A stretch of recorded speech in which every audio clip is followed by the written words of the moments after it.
big challenges that we all talk about a lot of the times is how we're going to recruit volunteers, right? And I will tell you, this is not unique to the Boy Scouts of America. This is unique to most volunteer organizations that are dealing with volunteers that are in the 30s and 40s age bracket. They're just not volunteering at the same level as previous generations have. And so what I will tell you is you can get people my age to volunteer. It's possible, but you're going to have to pull extra hard on some heartstrings. And so you guys probably, a lot of you guys out there have tools that you've used. Let's share those tools. But I want to show you one of those tools tonight. Some of you guys may have seen it. I'm probably not going to do this perfect because it's probably been 5 years since I've done it, but I'm going to give it a go. It's a very effective tool to pull on heartstrings of parents. I'm going to do that, and then the last thing I want to share with you is never be afraid to ask somebody to volunteer with their kid. All right? I like to tell people, if I have to guilt you in to spending time with your kid, you'll thank me in a month. And I mean that.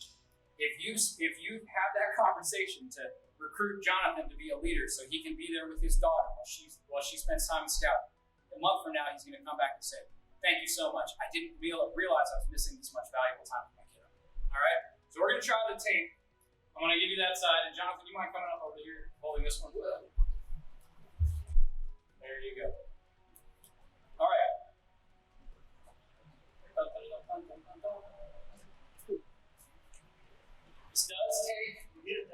This does take the knowledge of somebody with a receipt machine. All right. So you have to know somebody. All right. All right. Cool. So we got a receipt tape, and as you can see, there's the numbers 1 through 100 on this receipt tape. So parents, we're going to pretend like we're at a parent meeting. Okay. So parents, if we are lucky enough to see a long, long life, we're going to hope that we get to live to be 100 years old. So I'm going to ask you to put yourself in the shoes of your kids, where they're going to get to live to be 100 years old. All right, that's really, really exciting. But let's talk reality. Right now, your kid is 7, right? So we've already missed a couple of years, and we're sitting here. They're 7, 8 years old. We're sitting here right now talking about where we are today. All right, now, sorry parents, but you're not going to live as long as your kiddos. So the reality is, by the time they are in their mid-50s, maybe their 60s, it might not be a part of their life anymore. So I'm going to go ahead and rip that off there. Sorry for that reality, everybody, but here we go. So John, you might come in over here. Thank you so much. All right, so we're running it out here. So let's be honest, they're going to probably have their kids sometime.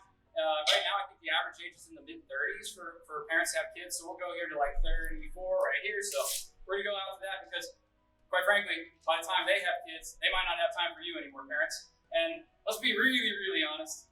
They're going to go off to college here at about 18, so they're definitely not going to have time for you while they're in college and when they're out there with their first job. The scarier part about all this is statistics show that if you're not involved in your kid's life by the time that they're 11 years old, they don't want you. And chances are, somebody else is. So this is what I'm asking of you guys tonight. Take the time to be the person that's involved in your kid's life. Because this is all you got. There you go. Thank you guys. Questions? Everybody's sounding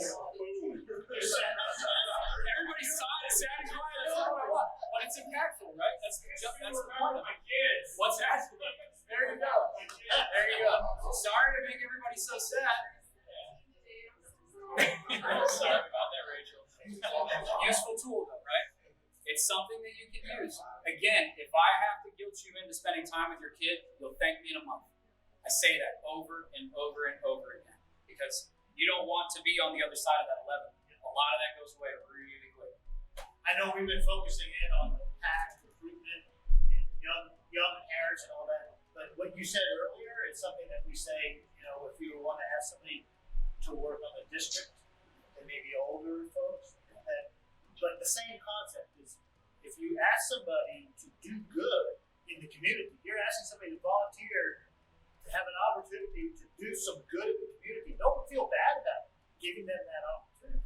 Don't feel ashamed or afraid of making that ask. That's a good ask, giving them an opportunity to do right in the community to help make a better world. Awesome. Yeah. Any questions about any of the content that we talked about tonight? Cool. Do we feel like we're a little bit better equipped to get out there and to make some things happen? Yes, Yes. Awesome. I cannot tell you guys how much I appreciate each and every one of you.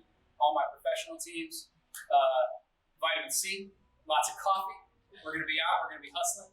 All the volunteers that are in here, thank you guys. It was people like you that showed up at my school and recruited me when I was 7 years old.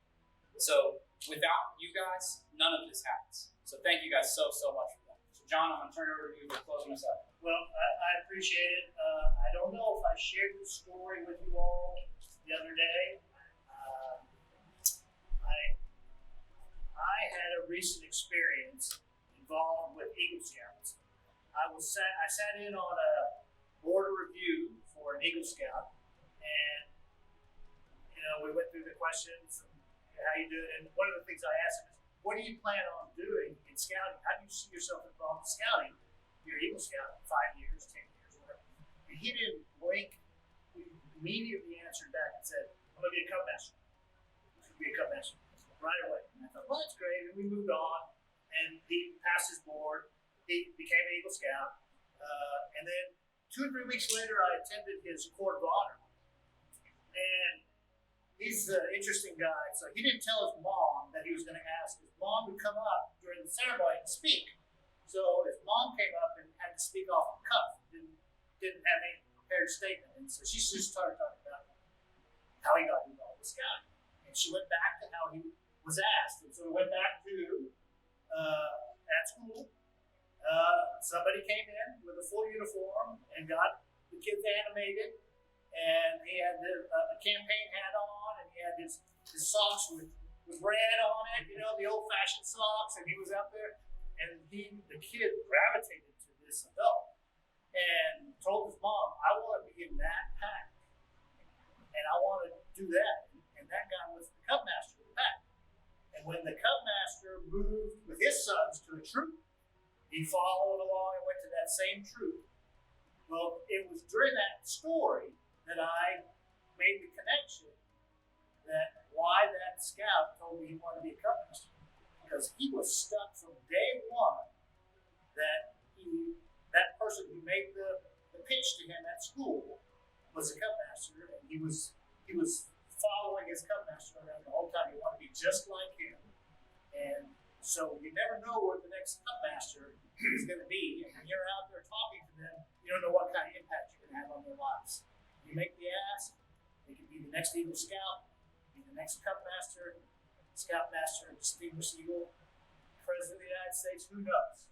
But it is a lot of things that you can do to make their lives better.